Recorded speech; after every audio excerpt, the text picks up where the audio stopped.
My name's Zoltan, one of the co-founders of Citizen Wolf. Our vision is to unfuck the fashion industry because we believe it's fundamentally broken. And we want to make mass production obsolete because overproduction is really the biggest problem in the fashion industry. And if we don't tackle that, the fibre content, none of it matters. If 1 in 3 pieces of clothing made every year goes to landfill because they're unsold, that's the problem that we need to be focusing on if we're truly interested in sustainability. And so we've developed the technology that does that. We operate a brand, a factory, and the tech company sort of all at the same time. We're based here in Sydney. We're very small scale, very large ambitions to grow and license our technology to the rest of the industry because we know that we cannot do it alone. Sustainability is a team sport, and we must collaborate really if we want to collectively solve the climate crisis. Yeah, my name's Adele. I'm head of impact at a UK outdoor clothing brand. Predominantly, we started off as a cold water surf brand, so our waters are a lot colder than they are here. Yeah. And we're a certified B Corporation, so a lot of the stuff that we do to improve our impact is sort of embedded quite holistically across the company. Overproduction is a huge issue, but I think sometimes as a smaller company we can be a bit more dynamic with that. In terms of making products out of preferred fibres, it has to be the right fibre for the right application, but also making our products last. Like, a huge amount of impact happens when that product is created. So the longer the lifespan, you can keep it and you keep on going. We always say like the most sustainable product is the one you already own, and making people fall in love with something that's going to last longer is sort of like our core purpose. And what about V Corp? So VF Corp, we're the opposite end to Zoltan. Right? We're one of the world's largest footwear and fashion companies. So we're all about, we recognise the impact that we have on, as an industry, and so we're all about bringing our scale and how do we use that scale to do things better. We have what we call a 3R pillar that we look at in terms of sustainable materials. So looking at recycled, responsibly sourced renewables, which are things like Forest Stewardship Council, Better Cotton Initiative, so managed supply chains, and then regenerative in the loosest sense of the word, because those are things that are much more impactful, much more data driven, and so we look at all of our fibres under those 3 pillars.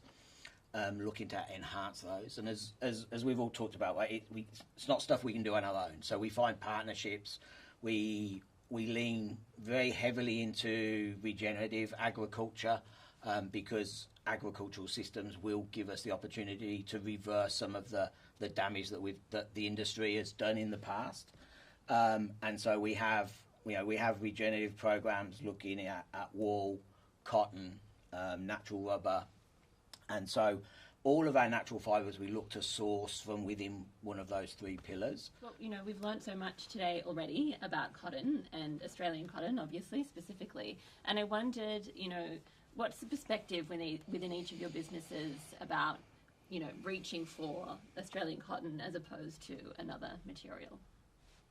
I think we're UK based, and a lot of our cotton is sourced and sort of final production is in Turkey. So if you're looking at sort of our impact throughout the world, it doesn't make sense for us to sort of shore further away rather than nearshoring. I think there's a big, especially customer understanding of the tag organic or organic certified could be quite a big barrier if it's not, but they could be incorporating lots of other things on these farms.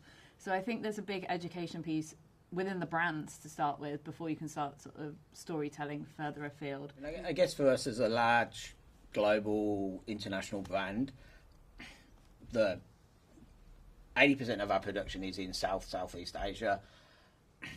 So the origin of the fibre is not so much an issue for us because the reality is it's coming from, our inputs come from all over the world anyway. Mm-hmm. I think the thing that interests us around Australian cotton, and one of the reasons why Australian cotton is already part of our existing preferred fibre, is the science that's been put into the industry, the data that we have. And as a brand, if we want to start talking about it, we want the reporting that we have to do, the claims we want to make. We have to have that access to that data, that transparency. For us, Australian cotton is a small part of our supply chain, but an important part because of the fact that we can get access to the data. Yeah, okay. I love that. It's so important now at the moment. Indeed. And so, Zoltan, you spoke a lot about circularity and how important that is for Citizen Wolf. And I'd love to hear you kind of describe that journey and you know, kind of how you've gotten there and what the challenges have been. Yeah, we didn't set out to be like circular by definition. We set out to create some technology to solve the problem of overproduction. But from day one, it just kind of made sense to not add to the problem. And so we've iterated through various different solutions to the waste problem, effectively, of when you make stuff, you make waste. It's just unavoidable unless everything's cut with squares, right?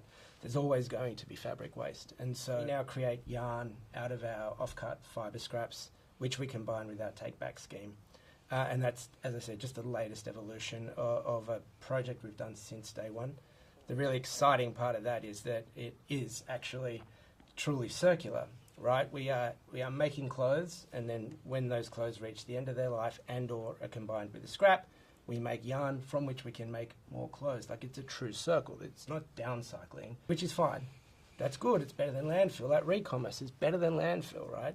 It truly is. But unless it's a circle, unless you're starting with something and then making that thing again, you know, that's sort of the holy grail. Citizen Wolf exists at the highest level to validate a blueprint for a new way of working, so that people like VF Corp might consider one day perhaps changing or even adopting certain bits, you know, of what we do. And so this circularity piece is important to us because everyone in the industry talks about it being impossible, right?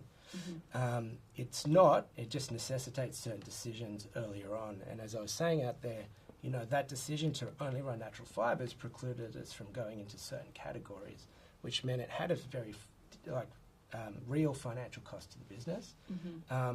But we want to live by our values. We think our customers buy us because they live by their values, and so it was really important to us. That was the motivating factor.